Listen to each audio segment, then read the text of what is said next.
Welcome to பெரிய வீட்டு channel. BCom MCom சிஏக்கான காஸ்ட் அக்கௌண்டிங் சிஏ இன்டர் 2ல வருது. இது இப்போ இதில் காஸ்ட் ஷீட். இது நவம்பர் 2023ல இந்த கொஸ்டின் கேட்டிருந்தாங்க. சிஏ இன்டர்ல நவம்பர் 2023ல இந்த கொஸ்டின் கேட்டிருந்தாங்க.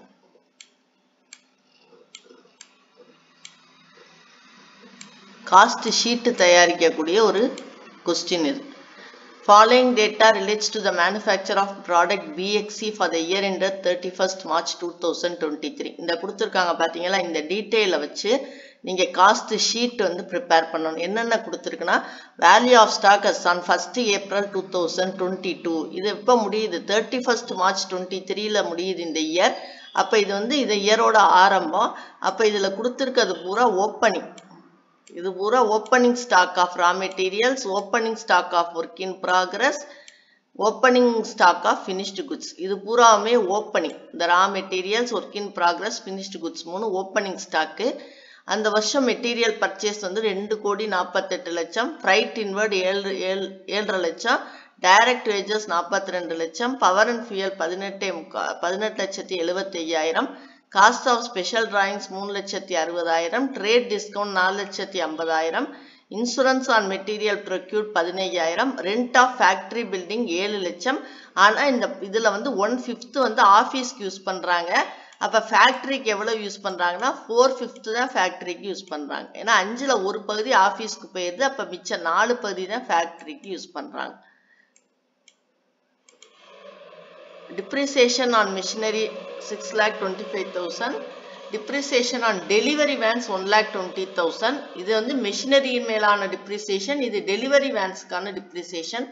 Consumable stores and indirect wages 15,20,000. Quality control cost 9 லட்சம். Primary packing cost 12,90,000. General administrative overheads 17 லட்சம் exclusive of building. இந்த rent of building விட்டுட்டு salary paid to marketing staff 9,60,000. packing cost for transportation 1,84,000. ரெண்டு packing cost கொடுத்துருப்பாங்க பாருங்க. இது primary packing cost, இது packing cost for transportation. அதனால இது secondary packing cost. value of stock as on 31st March 2023. அப்போ இது வந்து closing stock. சாரி, இது வந்து வருஷ முடிவுல உள்ள ஸ்டாக். அதனால இது பூரா closing stock. Raw materials, work in progress, finished goods. அது போக என்ன கொடுத்துருக்காங்கன்னா, some of the finish product was found defective. அந்த defective products are rectified by incurring expenditure of additional factory overheads to the extent of 33,600. அதனால இதை factory ஓவர்ஹெட்ஸில் சேர்த்துக்கணும். மேலே உள்ளதில் இது சேர்க்கலைன்னு கொடுத்துருக்காங்க. The cost of rectification is not included in details mention அப்போ. அதனால இது அடிஷனல் ஃபேக்டரி ஓவர்ஹெட்னு கொடுத்ததுனால இது அதில் சேர்த்துக்கணும். An amount of 1,20,600 was realized by selling scrap. இது வந்து நம்ம கிரெடிட் அண்ட் வேஸ்ட் ஜென்ரேட்டட். அந்த பழசை வந்து வித்ததுல, பழைய சாமான வித்ததுல கிடைச்சது 1,20,600. இப்போ காஸ்ட் ஷீட் ப்ரிப்பேர் பண்ணணும். காஸ்ட் ஷீட்னாலே இதெல்லாம் நம்ம காட்டுவோம். Prime cost, factory cost, cost of production, cost of goods sold, cost of sales. இப்போ நம்ம காஸ்ட் ஷீட்டுக்கு போவோம். முதல்ல நம்ம பிரைம் காஸ்ட் எப்படி கண்டுபிடிக்கிறதுங்கிறத நம்ம பார்ப்போம். பிரைம் காஸ்ட்ல இதுல என்னென்ன சேரும், நம்ம என்னென்ன சேர்த்துக்கணும் அப்படிங்கிறத நம்ம பார்ப்போம். பிரைம் காஸ்ட்ல opening stock of raw materials. அதான் ஃபர்ஸ்ட் வந்து பிரைம் காஸ்ட்ங்கிறது என்னன்னு நான் சொல்றேன். Direct materials, direct expenses,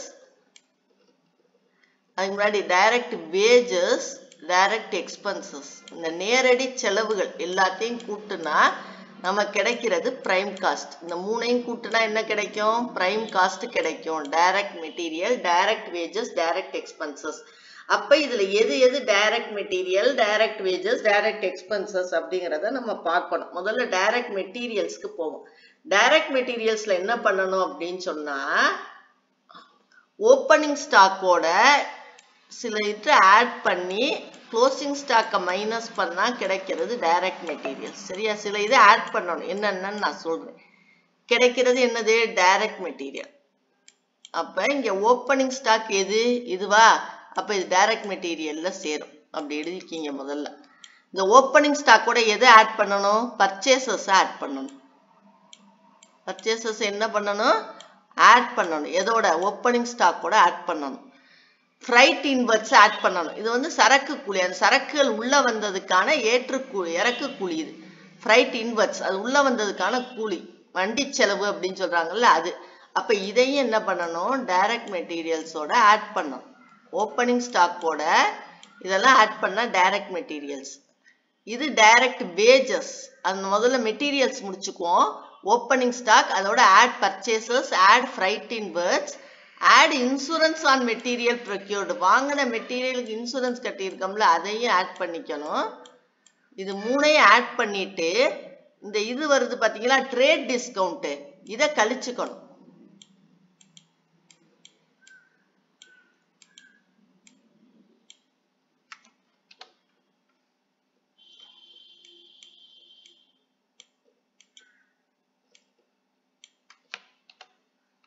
trade டிஸ்கவுண்ட்டை கழிக்கணும்.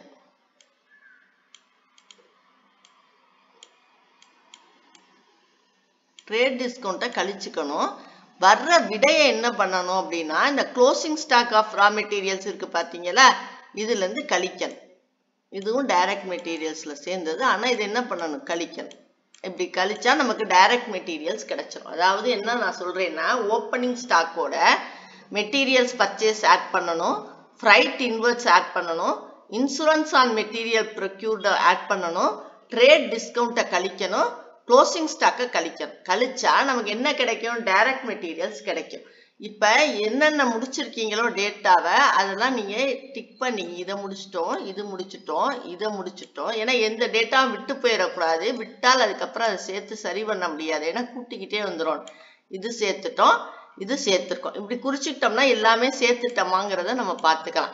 இப்போ வந்து முதல்ல ஸ்டெப் வந்து டைரக்ட் மெட்டீரியல்ஸை கணக்கு பண்ணிக்குவேன். ஏன்னா அது ஒரு பெரிய ப்ராசஸ்.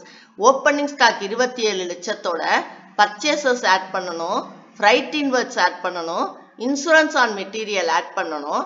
ஆட் பண்ணா இது மூணையும் ஆட் பண்ணா 2,55,65,000. இதுல இருந்து ட்ரேட் டிஸ்கவுண்ட்டை கழிக்கணும். 4 லட்சத்தை கழிச்சா 2,51,15,000.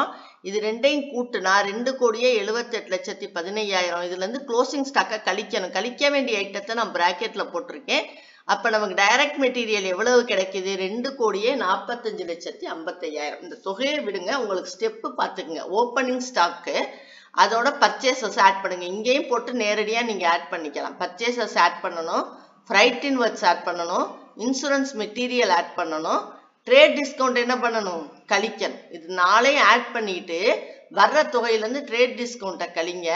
அந்த வர்ற தொகையிலேருந்து க்ளோசிங் ஸ்டாக்கை கழிங்க. நான் இது வந்து தனியாக கூட்டியிருக்கேன், அவ்வளவுதான். ஓப்பனிங் ஸ்டாக் க்ளோசிங் ஸ்டாக்கை காட்டுறதுக்காக தனியாக போட்டிருக்கேன். ஓப்பனிங் ஸ்டாக்கோட purchases, freight inwards, insurance on மெட்டீரியலை கூட்டி ட்ரேட் டிஸ்கவுண்ட்டை கழிச்சு என்ன தொகை வருதோ அதை கூட்டியிருக்கேன். க்ளோசிங் ஸ்டாக்கை அதுல இருந்து கழிச்சிருக்கேன். ஓப்பனிங் ஸ்டாக்கோட பர்ச்சேசஸ், ஃப்ரைட் இன்வெர்ட்ஸ், இன்சூரன்ஸை கூட்டி ட்ரேட் டிஸ்கவுண்ட்டை கழிச்சு க்ளோசிங் ஸ்டாக்கை கழிச்சிங்கன்னா இது வந்துடும். புரியுதா உங்களுக்கு? அப்ப என்னென்ன பண்ணியிருக்கேன்னு நீங்க பாருங்க. ஓப்பனிங் ஸ்டாக்கோட பர்ச்சேசஸை ஆட் பண்ணியிருக்கேன், பர்ச்சேசஸ் ஆட் பண்ணியிருக்கேன். ஃப்ரைட் இன்வெர்ட்ஸ், ஃப்ரைட் அவுட்வர்ட்ஸ் கிடையாது, இது ஃப்ரைட் இன்வெர்ட்ஸ். ஏன்னா மெட்டீரியல் உள்ள வர்றதுக்கு ஃப்ரைட் இன்வெர்ட்ஸ் ஆட் பண்ணியிருக்கேன். இன்சூரன்ஸ் ஆட் பண்ணியிருக்கேன். மூணே ஆட் பண்ணிட்டு வந்த ஒரு தொகை இருக்கு பார்த்தீங்களா, என்ன தொகை வருதோ இது ஒரு தொகை வரும். இதுல இருந்து ட்ரேட் டிஸ்கவுண்ட் இருக்கு பார்த்தீங்களா, அதை கழிச்சிருக்கேன். இதை கழிச்சுக்குங்க. இந்த வந்த தொகையில இருந்து க்ளோசிங் ஸ்டாக் இருக்கு பார்த்தீங்களா, அதை கழிங்க. க்ளோசிங் ஸ்டாக் இது வந்து கழிக்கிறத பிராக்கெட்ல போட்டிருக்கோம், அவ்வளவுதான். க்ளோசிங் ஸ்டாக்கை கழிச்சுக்குங்க. க்ளோசிங் ஸ்டாக்கை கழிச்சா இங்க ஒரு தொகை வரும் பார்த்தீங்களா, இதுதான் வந்து என்னது, டைரக்ட் மெட்டீரியல்ஸ். புரியுதா? டைரக்ட் மெட்டீரியல்ஸ்க்கு இதுதான் உங்களுக்கு ஃபார்மட். ஓப்பனிங் ஸ்டாக்கோட பர்ச்சேசஸ் கொடுத்துருந்தா கூட்டுங்க, ஃப்ரைட் இன்வெர்ட்ஸ் கொடுத்துருந்தா கூட்டுங்க, இன்சூரன்ஸ் இருந்தா கூட்டுங்க, ஏதாவது வரி இருந்தாலும் கூட்டிக்கலாம். அதுல இருந்து ட்ரேட் டிஸ்கவுண்ட் இருந்தா கழிங்க. அதுல இருந்து க்ளோசிங் ஸ்டாக்கை கழிச்சிங்கன்னா டைரக்ட் மெட்டீரியல்ஸ் கிடைக்கும். அடுத்து என்ன சொன்னேன், பிரைம் காஸ்ட்டுக்கு டைரக்ட் மெட்டீரியல்ஸோட டைரக்ட் வேஜஸும் டைரக்ட் எக்ஸ்பென்சஸும் இந்த கொடுத்துருக்கா. டைரக்ட் வேஜஸ் உங்களுக்கு டைரக்டா ஒரே ஒரு வரியில கொடுத்தாச்சு, 42 லட்சம் டைரக்ட் வேஜஸ். அப்ப இதை சேர்க்க போறோம், அதனால கோடு போட்டேன். டைரக்ட் எக்ஸ்பென்சஸ்னு தனியா ஏதாவது கொடுத்துருக்கா, கொடுக்கல. நம்ம வாசிச்ச வரைக்கும் டைரக்ட் எக்ஸ்பென்சஸ்னு நேரடியா கொடுக்கல. டைரக்ட் வேஜஸ் நேரடியா கொடுத்தாச்சு. அப்ப டைரக்ட் எக்ஸ்பென்சஸ்ல எதை சேர்க்கலாம்னா பவர் அண்ட் ஃபியூயலையும் காஸ்ட் ஆஃப் ஸ்பெஷல் டிராயிங்ஸையும் சேர்க்கலாம். ஏன்னா இது ப்ரொடக்ஷனோட சேர்ந்த நேரடி செலவுகள் அப்படிங்கிறதுனால இது ரெண்டையும் நம்ம என்ன பண்ணிடலாம், டைரக்ட் எக்ஸ்பென்சஸ்ல சேர்த்துக்கலாம்.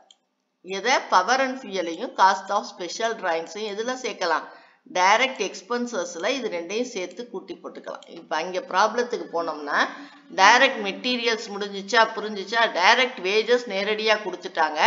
டைரக்ட் எக்ஸ்பென்சஸ்க்கு எந்த ரெண்டு ஐட்டத்தை கூட்டிக்கணும், பவர் அண்ட் ஃபியூயலையும் காஸ்ட் ஆஃப் ஸ்பெஷல் டிராயிங்ஸையும் கூட்டுனீங்கன்னா உங்களுக்கு டைரக்ட் எக்ஸ்பென்சஸ் கிடைச்சிரும். இது மூணையும் கூட்டினா என்ன கிடைக்கும், பிரைம் காஸ்ட் கிடைக்கும். சில பேர் பவர் அண்ட் ஃபியூயலை ஃபேக்டரி ஓவர்ஹெட்லையும் சேர்த்திருப்பாங்க. நம்ம ஆனா பவர் அண்ட் ஃபியூயல் ப்ரொடக்ஷனுக்கு நம்ம அசியூம் பண்ணிக்கிட்டு அதை டைரக்ட் எக்ஸ்பென்சஸ்ல சேர்த்துக்கோம். எப்படி போட்டாலும் உங்களுக்கு ரைட்டு போடுவாங்க. அதனால இது டைரக்ட் மெட்டீரியல்ஸ், இது டைரக்ட் வேஜஸ், இது டைரக்ட் எக்ஸ்பென்சஸ் கூட்டுனா பிரைம் காஸ்ட். பிரைம் காஸ்ட் முடிஞ்சிச்சா? அடுத்து என்ன கேட்டிருக்கு, ஃபேக்டரி காஸ்ட். பிரைம் காஸ்ட்டுக்கு அடுத்து நமக்கு காஸ்ட் ஷீட்ல ஃபேக்டரி காஸ்ட் தான் வரும். பிரைம் காஸ்டோட எதை கூட்டணும்னா ஃபேக்டரி ஓவர் ஹெட்ஸை கூட்டணும். ஃபேக்டரி ஓவர் ஹெட்ஸை கூட்டிட்டா கிராஸ் ஒர்க்ஸ் காஸ்ட் கிடைக்கும். அதோட ஓப்பனிங் ஒர்க் இன் ப்ராக்ரஸை கூட்டி க்ளோசிங் ஒர்க் இன் ப்ராக்ரஸை கழிக்கணும். இதுதான் நமக்கு வந்து பிரைம் காஸ்ட்ல இருந்து ஃபேக்டரி காஸ்ட் எப்படி கிடைக்கும்னு அதையும் இங்க எழுதுறேன். பிரைம் காஸ்ட்ல இருந்து எப்படி ஃபேக்டரி காஸ்ட் கிடைக்கும் அப்படின்னா, பிரைம் காஸ்ட் இருக்கு பாத்தீங்களா, இதோட ஃபேக்டரி ஓவர் ஹெட்ஸை கூட்டணும். கூட்டுனா இது ஒரு தொகை வரும். இது வந்து கிராஸ் ஒர்க்ஸ் காஸ்ட். இந்த தொகைக்கு பேர் என்ன, cross works cost.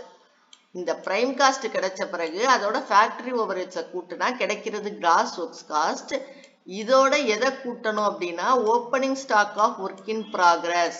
Opening stock of work in ப்ராக்ரஸை கூட்டணும். Closing stock of work in ப்ராக்ரஸை கழிக்கணும். Opening stock of work in ப்ராக்ரஸை கூட்டுனா அது ஒரு தொகை வரும். அதுல இருந்து closing stock of work in ப்ராக்ரஸை கழிக்கணும்.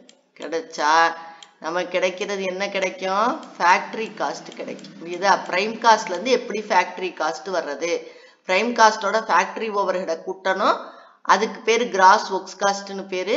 அதோட opening stock of work in ப்ராக்ரஸை கூட்டணும். வர்ற தொகையில இருந்து closing stock of work in ப்ராக்ரஸை கழிக்கணும். கிடைச்சா கிடைக்கிறது ஃபேக்டரி காஸ்ட் அல்லது ஒர்க்ஸ் காஸ்ட். ஃபேக்டரி காஸ்ட்னு சொல்லலாம், இல்லைன்னா ஒர்க்ஸ் காஸ்ட்னு சொல்லலாம். சரியா? இந்த கிராஸ் ஒர்க்ஸ் காஸ்ட், இது ஒர்க்ஸ் காஸ்ட்னு சொல்லலாம், ஒர்க்ஸ் காஸ்ட் அப்படின்னு சொல்லலாம். இப்ப நமக்கு இந்த ஃபேக்டரி ஓவர் ஹெட்ஸ் என்னென்ன இந்த கணக்குல கொடுத்துருக்காங்கன்னு தெரியணும். ஃபேக்டரி ஓவர் ஹெட்ஸ்ல இந்த ரெண்ட் சேரும். இந்த 4/5 ரெண்ட் இருக்கு பாத்தீங்களா, இது சேரும். இந்த ஃபேக்டரி ஓவர் ஹெட்ஸ்ல இந்த 4/5 கொடுத்துருக்காங்க பாத்தீங்களா, இது சேரும். இது வந்து ஃபேக்டரி ஓவர் ஹெட்ஸோட சேரும். இந்த 1/5 நான் சொல்லல, இந்த 4/5 சேரும். அப்புறம் டிப்ரிசியேஷன் ஆன் மெஷினரி ஃபேக்டரி ஓவர் ஹெட்ஸ்ல சேரும். ஃபேக்டரி ஓவர் ஹெட்ஸ்ல சேரும். Consumable stores and indirect wages factory ஓவர் ஹெட்ஸ்ல சேரும். இது சேரும். டிப்ரிசியேஷன் ஆன் டெலிவரி வேன்ஸ் சேராது. ஆனா டிப்ரிசியேஷன் ஆன் மெஷினரி, ஏன்னா ஃபேக்டரியில என்ன இருக்கும், மிஷின்ஸ் தான் இருக்கும். டெலிவரி வேன்ஸ் போய் ஃபேக்டரியில இருக்காது, அது டிஸ்ட்ரிபியூஷனுக்கு வந்துடும். அதனால டிப்ரிசியேஷன் ஆன் மெஷினரி சேரும். அது மாதிரி ஃபேக்டரி பில்டிங்னா ஃபேக்டரி ஓவர் ஹெட்ஸ்ல சேருமே தவிர ஆஃபீஸ்க்காக யூஸ் பண்றோம் பாத்தீங்களா, அந்த ரெண்ட் வந்து சேராது. அதனாலதான் 4/5 மட்டும் ஃபேக்டரி ஓவர்ல சேர்க்கிறோம். மெஷினரியில உள்ள டிப்ரிசியேஷன் ஃபேக்டரி ஓவர்ல சேர்க்கிறோம். Consumable stores and indirect wages வந்து ஃபேக்டரி ஓவர் ஹெட்ல சேர்க்கிறோம்.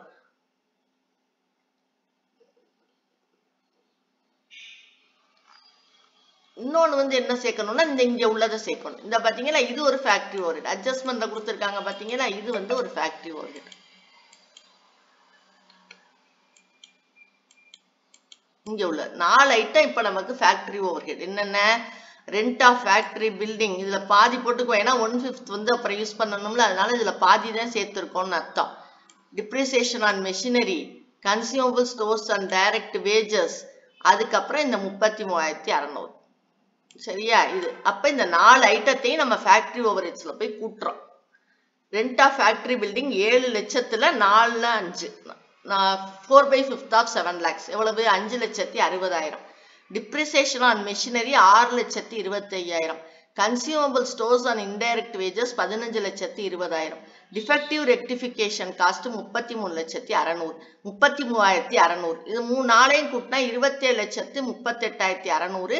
இது வந்து 3,37,28,600ங்கிறது கிராஸ் ஒர்க்ஸ் காஸ்ட் கிடைக்கும். இப்ப இதோட ஓப்பனிங் ஒர்க் இன் ப்ராக்ரஸ் 10,60,000 கூட்டுறோம், க்ளோசிங் ஒர்க் இன் ப்ராக்ரஸ் 11,80,000 கழிக்கிறோம். அதனால பிராக்கெட் போட்டிருக்கேன். அப்ப நமக்கு ஃபேக்டரி அல்லது ஒர்க்ஸ் காஸ்ட் வந்து 3,36,08,600 கிடைச்சிடும். நம்ம பிரைம் காஸ்டோட என்ன பண்ணணும், ஃபேக்டரி ஓவர் ஹெட்ஸை கூட்டணும். ஃபேக்டரி ஓவர் ஹெட்ஸ் என்னென்ன ஐட்டம் கொடுத்துருக்காங்கன்னு முதல்ல குறிச்சுக்கணும், தான் நமக்கு ஈஸி. அப்ப ஃபேக்டரி ஓவர் ஹெட்ஸ் இந்த கணக்குல 4 ஐட்டம் கொடுத்துருக்காங்க. ஃபேக்டரியோட ரெண்ட், மெஷினரியோட டிப்ரிசியேஷன், இது கணக்குகள் போட போட எந்த ஐட்டம் இதுக்கு கீழே வரும்னு உங்களுக்கு பழகும். ஏன்னா எங்க இனிமே ஃபேக்டரி ரெண்ட் பார்த்தாலும் நீங்க அதை கொண்டு ஃபேக்டரி ஓவர் ஹெட்ஸ்ல போட்டுடலாம். மெஷினரி டிப்ரிசியேஷன் ஒரு கணக்குல பாக்குறீங்களா, ஃபேக்டரி ஓவர் ஹெட்ஸ்ல போட்டுடலாம். இப்படி கணக்கு போட போட எந்த ஐட்டங்கள் எது எது கீழே வரும்னு உங்களுக்கு நல்லாவே தெரிஞ்சிடும். அப்புறம் consumable stores and indirect wages இதுதான். ஆனா அட்ஜஸ்ட்மெண்ட் மாதிரி இங்க ஒண்ணு கொடுத்துருக்காங்க பாத்தீங்களா, இதுவும் சேரும். இந்த 4 ஐட்டத்தையும் கூட்டி போட்டுட்டோம்னா ஃபேக்டரி ஓவர்ஹெட்ஸ் கிடைக்கும். அதோட ஓப்பனிங் ஒர்க் இன் ப்ராக்ரஸ் இங்க கொடுத்துருக்காங்க பாத்தீங்களா 10,60,000, இதை கூட்டியாச்சு. இது ஒரு தொகை கிடைக்கும். இதுல இருந்து க்ளோசிங் ஒர்க் இன் ப்ராக்ரஸ் பாத்தீங்களா 11,80,000, அதை கழிச்சுட்டா நமக்கு என்ன கிடைக்கும், ஃபேக்டரி அல்லது ஒர்க்ஸ் காஸ்ட். அடுத்து நம்ம கண்டுபிடிக்க வேண்டியது cost of production. Cost of ப்ரொடக்ஷனுக்கு என்ன பண்ணணும் அப்படின்னா, இந்த ஃபேக்டரி ஒர்க்ஸ் காஸ்டோட குவாலிட்டி கண்ட்ரோல் காஸ்டையும் பிரைமரி பேக்கிங் காஸ்டையும் கூட்டணும். நமக்கு கொடுத்துருக்கிறதுல இல்லைன்னா இந்த ரிசர்ச் அண்ட் டெவலப்மெண்ட் காஸ்ட் ஒன்று வரும், அந்த மாதிரிலாம் வரும். அதெல்லாம் வந்து இதோட தான் கூட்டணும். நம்ம கொடுத்துருக்க கணக்குல வந்து குவாலிட்டி கண்ட்ரோல் காஸ்டும் பிரைமரி பேக்கிங் காஸ்டும் இப்போதைக்கு தெரிஞ்சுக்கங்க. இன்னும் 2-3 ஐட்டம் இதுல கூட்ட வேண்டியது இருக்கு. அது இந்த கணக்குல கொடுக்கல. ரிசர்ச் அண்ட் டெவலப்மெண்ட் காஸ்ட் அப்படிலாம் வரும். அது வந்து இந்த கணக்குல கொடுக்காததுனால அதுக்கு வரையில அந்த மாதிரி கணக்குகள் வரையில சொல்லலாம். இப்ப இந்த கணக்கை பொறுத்த வரைக்கும் ஃபேக்டரி காஸ்டோட எதை கூட்டணும் அப்படின்னு சொன்னா இந்த குவாலிட்டி கண்ட்ரோல் காஸ்டையும் பிரைமரி பேக்கிங் காஸ்டையும் கூட்டணும். அப்பதான் நமக்கு என்ன கிடைக்கும், காஸ்ட் ஆஃப் ப்ரொடக்ஷன் கிடைக்கும். அப்ப இதெல்லாம் காஸ்ட் ஆஃப் ப்ரொடக்ஷனோட கூட்ட வேண்டிய இதெல்லாம் காஸ்ட் ஆஃப் ப்ரொடக்ஷன் கிடைக்கிறதுக்காக உள்ளது, அதுக்கான ஐட்டம். அப்ப என்ன பண்ணணும், ஃபேக்டரி ஓவர்ஹெட்ஸோட இது ரெண்டையும் கூட்டிட்டு இந்த இது இருக்கு பாத்தீங்களா, இதை வந்து கழிக்கணும். நமக்கு என்ன வித்து வந்திருக்கு பாத்தீங்களா 1,20,600, அதை கழிக்கணும். பிரைமரி பேக்கிங் காஸ்ட் மட்டும்தான் இங்க சேர்க்கணும், செகண்டரி பேக்கிங் காஸ்ட்டை சேர்க்கக்கூடாது. அப்ப இந்த ஃபேக்டரி ஒர்க்ஸ் காஸ்டோட குவாலிட்டி கண்ட்ரோல் காஸ்ட் 9 லட்சத்தையும் பிரைமரி பேக்கிங் காஸ்ட் 12,90,000 கூட்டினா 21,90,000. இதுல இருந்து அந்த அமௌண்ட் வித்து வந்தது பாத்தீங்களா பழைய சாமா 1,20,600, அதை கழிச்சா 20,69,400. இது ரெண்டையும் கூட்டுனா கிடைக்கிறது காஸ்ட் ஆஃப் ப்ரொடக்ஷன் 3,56,78,000. புரியுது? அப்ப ஃபேக்டரி ஓவர் ஹெட் எதை கூட்டணும்னு இந்த கணக்கை பொறுத்த வரைக்கும் 2 ஐட்டம் மட்டும் கூட்டணும். என்னென்ன, 9 லட்சம் ஒன்றும் 12,90,000 கூட்டணும். அதுல இருந்து இந்த 1,20,600 கழிக்கணும். இதெல்லாம் காஸ்ட் ஆஃப் ப்ரொடக்ஷனுக்கு. கழிச்சா என்ன கிடைக்கும், காஸ்ட் ஆஃப் ப்ரொடக்ஷன் கிடைக்கும். அடுத்து காஸ்ட் ஆஃப் குட்ஸ் சோல்டு. இதுக்கு என்னென்ன கூட்டணும் அப்படின்னா, காஸ்ட் ஆஃப் குட்ஸ் சோல்டுக்கு என்னென்ன கூட்டணும் அப்படின்னா administrative overheads, selling overheads, secondary packing cost, distribution overheads, இந்த 4ஐயும் கூட்டுனா என்ன கிடைக்கும், cost of sales. Cost of goods sold கிடைக்கணும்ல. காஸ்ட் ஆஃப் குட்ஸ் சோல்டுக்கு என்ன பண்ணணும்னா ஓப்பனிங் ஸ்டாக் ஆஃப் ஃபினிஷ்ட் குட்ஸை கூட்டி க்ளோசிங் ஸ்டாக் ஆஃப் ஃபினிஷ்ட் குட்ஸை கழிக்கணும். அவ்வளவுதான் காஸ்ட் ஆஃப் குட்ஸ் சோல்டு. அதாவது இதுல இருந்து உங்களுக்கு என்னது, இந்த ஃபேக்டரி ஆர் ஒர்க்ஸ் காஸ்ட் கிடைக்குதா, இதோட குவாலிட்டி கண்ட்ரோல் காஸ்டையும் பிரைமரி பேக்கிங் காஸ்டையும் கூட்டணும். பிரைமரி பேக்கிங் காஸ்டையும் கூட்டணும். கூட்டிட்டு இதுல ஒரு தொகை கிடைக்கும் பாத்தீங்களா, இதுல இருந்து எதை கழிக்கணும், கிரெடிட்டை கழிக்கணும். அந்த ஸ்கிராப்ல கிடைச்சிச்சுல, அந்த ஸ்கிராப் வேல்யூவை கழிக்கணும்.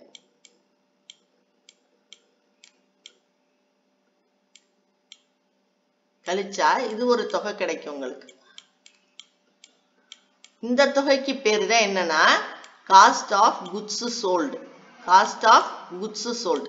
இந்த காஸ்ட் ஆஃப் குட்ஸ் சோல்டோட காஸ்ட் ஆஃப் ப்ரொடக்ஷன்,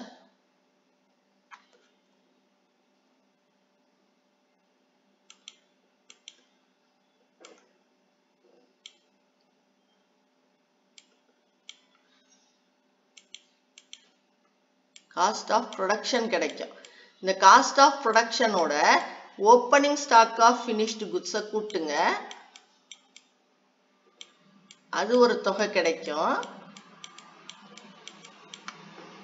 அதுல இருந்து க்ளோசிங் ஸ்டாக் ஆஃப் ஃபினிஷ்டு குட்ஸை கழிங்க. கழிச்சா இதுல கிடைக்கிறது வந்து காஸ்ட் ஆஃப் குட்ஸ் சோல்ட். புரியுதா? இப்போ உங்களுக்கு ஃபேக்டரி ஓவர் ஹெட்ஸ்க்கு அப்புறம் அதோட குவாலிட்டி கண்ட்ரோல் காஸ்ட்டையும் பிரைமரி பேக்கிங் காஸ்ட்டையும் கூட்டிட்டு அதுல இருந்து பழைய சாமான் விற்று வந்த வரவை கழிச்சிங்கன்னா காஸ்ட் ஆஃப் ப்ரொடக்ஷன் கிடைக்கும். அதோட ஓப்பனிங் ஸ்டாக் ஆஃப் ஃபினிஷ் குட்ஸையும் க்ளோசிங் ஸ்டாக் ஆஃப் ஃபினிஷ் குட்ஸையும் கூட்டினா காஸ்ட் ஆஃப் குட்ஸ் சோல்டு கிடைக்கும். அப்ப இதையும் முடிச்சிட்டோம், இதையும் முடிச்சிட்டோம். இதுவும் முடிஞ்சிச்சா? Cost of goods sold. இப்ப இதோட என்ன பண்ணணும்? ஃபர்ஸ்ட் அட்மினிஸ்ட்ரேட்டிவ் ஓவர் ஹெட்ஸ் ஜென்ரலே பண்ணணும். ஜென்ரல்ல அட்மினிஸ்ட்ரேட்டிவ் ஓவர் ஹெட்ஸ் இது வரும். ஆபீஸ்க்கு யூஸ் பண்றோம்ல ரெண்ட், அது அட்மினிஸ்ட்ரேட்டிவ் ஓவர் ஹெட்ஸ்ல வரும். அட்மினிஸ்ட்ரேட்டிவ் ஓவர் ஹெட்ஸ் ஏன்னா எக்ஸ்க்ளூடிங் ரெண்ட் ஆஃப் பில்டிங்னு கொடுத்துட்டாங்க, அதனால இதையும் சேர்த்துக்கணும். இது அட்மினிஸ்ட்ரேட்டிவ் ஓவர் ஹெட்ஸ்ல வரும். தனியா கொடுத்ததுனால நம்ம தனியா அதை வந்து கண்டுபிடிச்சுக்கணும்.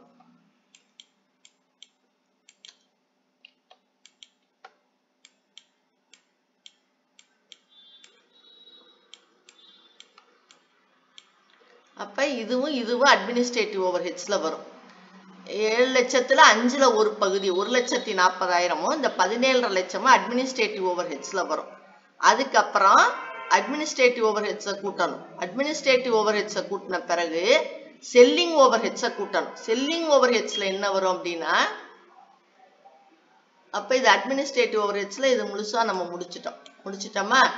அப்புறம் வந்து இதுவும் முடிச்சிட்டோம். செல்லிங் ஓவர் ஹெட்ஸ் இது salary paid to marketing staff இருக்கு பாத்தீங்களா? ஏன்னா விக்கிறவங்களுக்கு என்னென்ன பண்றோம் அப்படிங்கறது அட்வர்டைஸ்மெண்ட் அதெல்லாம் வந்து செல்லிங் டிஸ்ட்ரிபியூஷன்ல வரும். Salary paid to marketing staff வரும். அதுக்கப்புறம் secondary packing cost for transportation இருக்கு பாத்தீங்களா? இது வந்து செகண்டரி பேக்கிங் காஸ்ட்ல வரும் 1,84,000. இது வந்து என்னதுல செகண்டரி பேக்கிங் காஸ்ட், இதுக்கு பேரு செகண்டரி பேக்கிங் காஸ்ட். அப்ப administration overheads, selling overheads, secondary packing cost, distribution overheads இருக்கு பாத்தீங்களா? அது வந்து இந்த வேன் வரும், டிப்ரிசியேஷன் ஆன் டெலிவரி வேன். இந்த டிப்ரிசியேஷன் வந்து டிஸ்ட்ரிபியூஷன் ஓவர் ஹெட்ஸ்ல போய் சேரும்.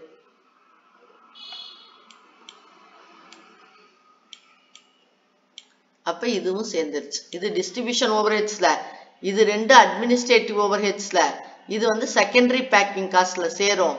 இது வந்து செல்லிங் ஓவர் ஹெட்ஸ்ல சேரும். இப்ப இந்த 5ஐயும் கொண்டு இங்க போட்டோம்னு வைங்க. Administrative overhead, selling overhead, packing cost, distribution overheads போட்டா நமக்கு வந்து காஸ்ட் ஆஃப் சேல்ஸ் கிடைச்சு. என்ன கிடைக்கும்? Cost of sales. இதோட முடிஞ்சிச்சு. இப்போ நம்ம காஸ்ட் ஆஃப் குட்ஸ் சோல்ட் இருக்கு பாத்தீங்களா? அதோட எதை ஆட் பண்ணணும் அப்படின்னு சொன்னா administrative over heads, selling overheads, secondary packing cost, distribution over heads.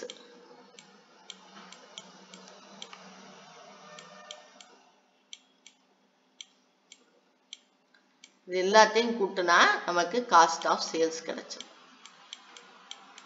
இதுதான் நமக்குள்ள ஃபார்மேட். இப்போ நான் சொல்றேன் எதை கூட்டணும். இப்போ பார்த்து எல்லாமே கோடு போட்டாச்சா, இன்க்ளூட் பண்ணியாச்சான்னு பார்த்துங்க. எதுவும் விட்டு போகலையான்னு பார்த்துங்க. இப்படி போட்டாதான் எதுவும் விட்டு போகாம எல்லா ஐட்டம் சேர்த்துட்டோமான்னு தெரியும். இல்லைன்னா நம்ம கண்ணை மறைச்சு ஏதாவது ஒரு ஐட்டம் விட்டு போனாலும் ஆன்சர் தப்பாயிரும். எல்லாத்தையுமே கோடு போட்டு சேர்த்தாச்சு. இப்போ ப்ராப்ளத்தை போய் டக்குன்னு ஒரு தடவை அப்படியே பார்ப்போம். Direct materials, direct wages, direct expenses, இது மூணையும் கூட்டினா கிடைக்கிறது பிரைம் காஸ்ட்.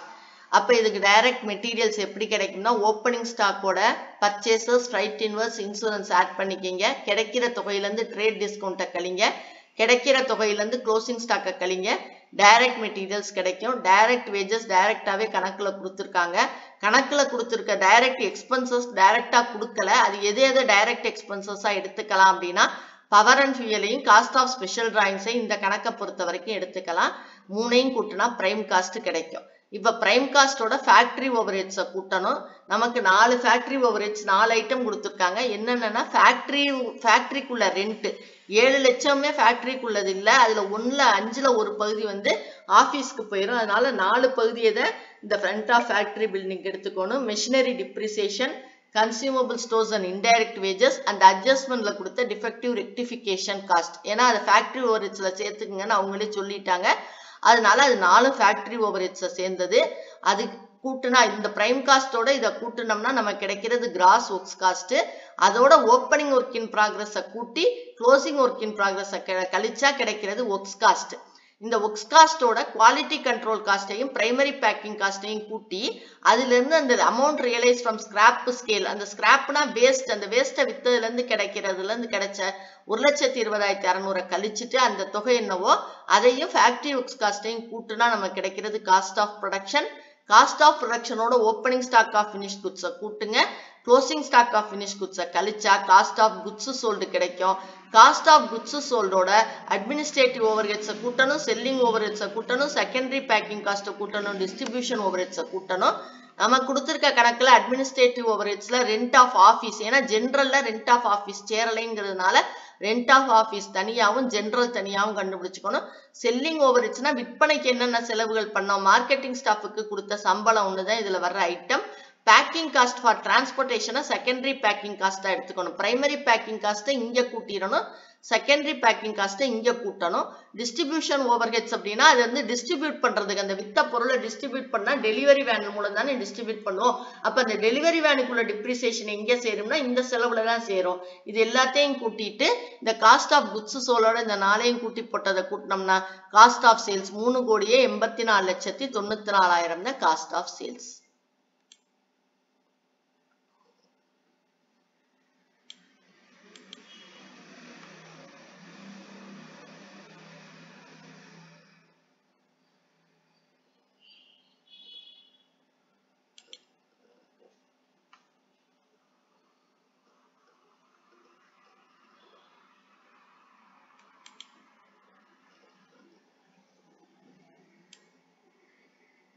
இது ரெண்டையுமே சேர்த்து ஒரே பக்கத்துல காட்டுறதுக்காக பாக்குறேன்னா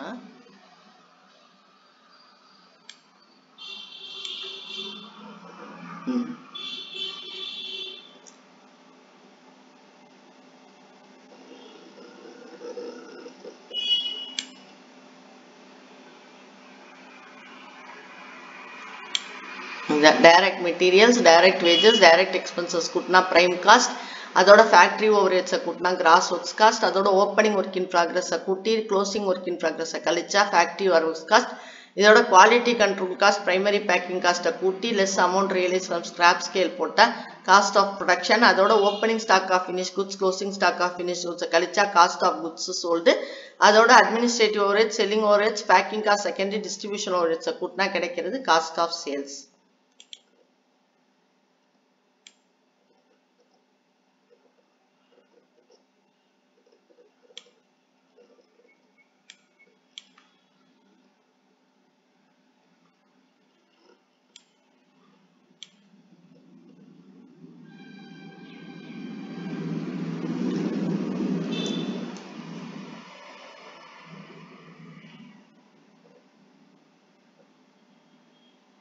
ரொம்ப ஈஸி காஸ்ட் ஷீட், நம்ம ஐட்டம்ஸ் மட்டும் பிரிக்க தெரியணும் அவ்வளவுதான்.